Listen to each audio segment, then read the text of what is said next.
Cikgu Tabita.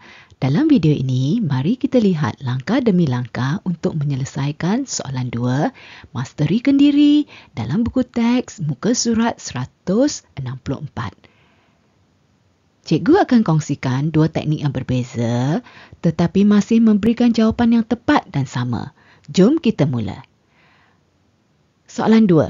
Raja di sebelah menunjukkan dua bulatan berpusat di O dan di P masing-masing. ABCD ialah tangen sepunya kepada kedua-dua bulatan.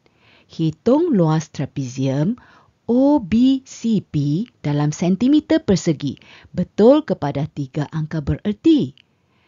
Gambar raja berikan kita satu bulatan besar sebelah kiri dan satu lagi bulatan kecil sebelah kanan. Persoalan pertama, yang manakah trapezium OBCP? Cikgu telah colourkan dengan warna biru muda supaya kalian dapat visualize trapezium OBCP. Tengok betul-betul. Nampak kan? Seterusnya, kita perlu tahu apakah formula luas trapezium. Adakah kalian masih ingat? Jika cikgu putarkan trapezium soalan 2 ikut arah lawan jam sebanyak 90 darjah, maka kita akan dapat gambar rajah sebelah kanan. Daripada OPCB, kita dapat PCBO, kan, yang berdiri tegak.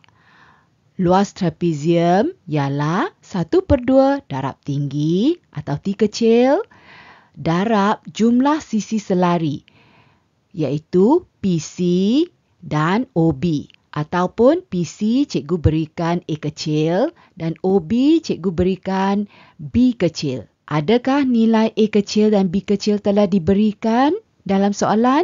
Ya, OB ataupun B kecil ialah 5.2 cm dan PC ataupun A kecil ialah 4.5 cm. Bagaimana dengan T kecil pula? Nilai tinggi atau T kecil tidak diberikan dalam soalan. Maka kita perlu cari T kecil. Untuk mencari T kecil ataupun BC, kita boleh gunakan nisbah trigo. Ini kerana panjang BC adalah sama dengan panjang QP. Kita telah diberikan sudut OPC ialah 93 darjah. Sudut QPC ialah 90 darjah. Kerana QPCB adalah satu segi 4 tepat.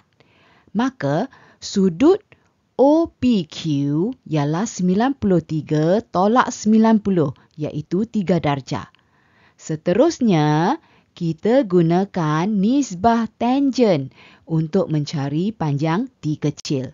Apakah nisbahnya? Merujuk kepada sudut OPQ, tangen 3 darjah ialah nisbah sisi bertentangan kepada sisi bersebelahan. Sisi bertentangan ialah panjang OQ.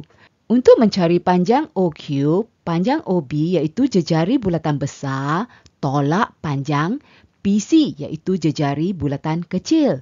Mengapa? Ini kerana PQBC ialah segi 4 tepat dan sudut OQP ialah 90 darjah. Maka OQ ialah 5.2 cm tolak 4.5 cm. Hasilnya ialah 0.7 cm. Setelah kita dapat panjang OQ, maka kita boleh aplikasikan nisbah tangen untuk mendapatkan panjang QP ataupun panjang T kecil. Tangen 3 darjah ialah nisbah OQ kepada T. Mudahkan persamaan, maka T kecil ialah 0.7 bahagi tangen 3 darjah. Hasilnya ialah 13.3568 cm. Sekarang kita telah dapat semua nilai untuk formula luas trapezium. Tinggi ada. Sekarang dah ada kan? 13.3568. Jumlah sisi selari 4.5 cm dan 5.2 cm.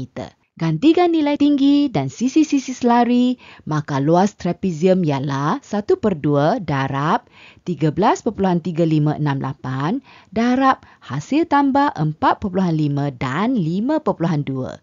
Maka jawapannya ialah 64.78 cm persegi.